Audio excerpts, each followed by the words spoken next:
नर्मदा की पावन धरती पर आप सबके बीच उपस्थित होकर मुझे हार्दिक प्रसन्नता हो रही है।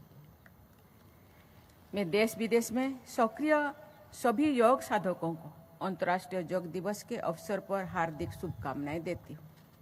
आज हम यहाँ भारत की उस महान परंपरा का उत्सव मना रहे हैं जिसने मानवता को स्वस्थ, संतुलित और सार्थक जीवन का मार्ग दिखाया है।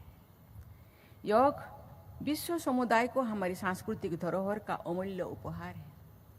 ये हमारे ऋषियों और मुनियों की हजारों वर्षों की साधना का परिणाम है।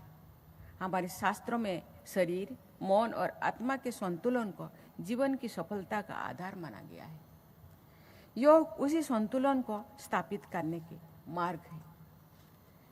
योग शब्दों का शाब्दिक अर्थ है जोड़ना। ये व्यक्ति को स्वयं से, समाज को प्रकृति से तथा संपूर्ण मानवता को व्यापक विश्व चेतना से जोड़ने का सशक्त माध्यम है। आज विश्व जो अनेक चुनौतियों का सामना कर रहे हैं, तो योग मानवता को शांति, संतुलन, समरसता और सामूहिक कल्याण का मार्ग दिखाने में महत्वपूर्ण भूमिका निभा रहे हैं। देवियों और स्वजनों, वर्ष 2014 में भारत की पहल पर संयुक्त राष्ट्र महासभा ने प्रतिवर्ष 21 जून को अंतर्राष्ट्रीय योग दिवस के रूप में मनाने की घोषणा की है। इस पहल से पिछले 12 वर्षों से विश्व कल्याण के एक सशक्त माध्यम के रूप में योग पद्धति को पहचान और भी मजबूत हुई है।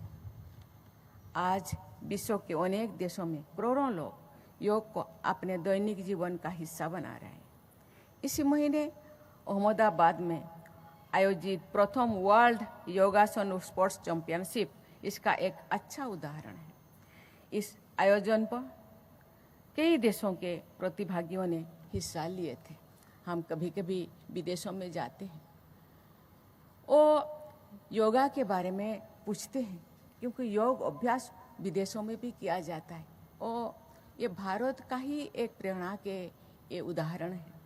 मुझे बताया गया है कि अंतर्राष्ट्रीय योग दिवस 2026 का थीम है योगा फॉर हेल्दी एजिंग।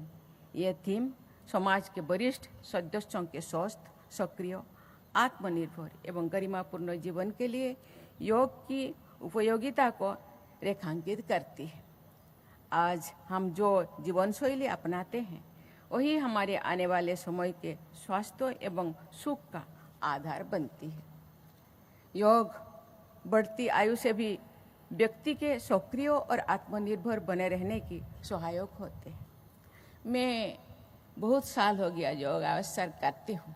आज इसीलिए आपके सामने मैं थोड़े देर के लिए योग करने का मुझे मौका मिला। मैं अच्छी तरह करने के लिए प्रयास किए।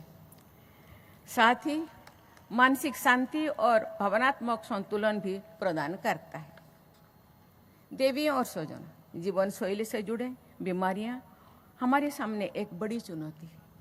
आज इन बीमारियों की रोकथाम में समग्र चिकित्सा पद्धति का प्रयोग व्यापक रूप से हो रहा है। योग इस समग्र प्रणाली का अहम हिस्सा है जो सरल, प्रभावी और सुलभ है। भारत सरकार योग को जन जन तक पहुंचाने के लिए योग शिक्षा, अनुसंधान, प्रशिक्षण तथा जनजागरण के क्षेत्र में निरंतर कार्य कर रहे हैं। ये प्रसन्नता का विषय है कि अनेक संस्थाएं विश्व स्तर पर लोगों को योग पद्धतियों को अपनाने के लिए प्रेरित कर रहे हैं। मेरा मानना है कि योग से जुड़े संस्थाओं के निष्ठापूर्ण प्रयासों के बल पर योग जन जन तक पहुंचना और समस्त मानवता के कल्याण का आधार स्तंभ है। मैं अंतर्राष्ट्रीय योग दिवस के अवसर पर सभी देशवासियों से ये संकल्प लेने का आग्रह करती हूँ। ये योग को अपने दैनिक जीवन का अभिन्न अंग बनाएंगे। ऐसा करके वे स्वस्थ व्यक्ति, स्वस्थ परिवार, स्वस्थ समाज, स्वस्थ राष्ट्र और स्वस्थ विश्व के निर्माण के महान लक्ष्य में अपना योगदान देंगे। इसी के साथ ही मैं पुनः आप सबको धन्यवाद देके मैं अपनी वाणी को विराम देती हूँ। जय हिंद, जय भारत।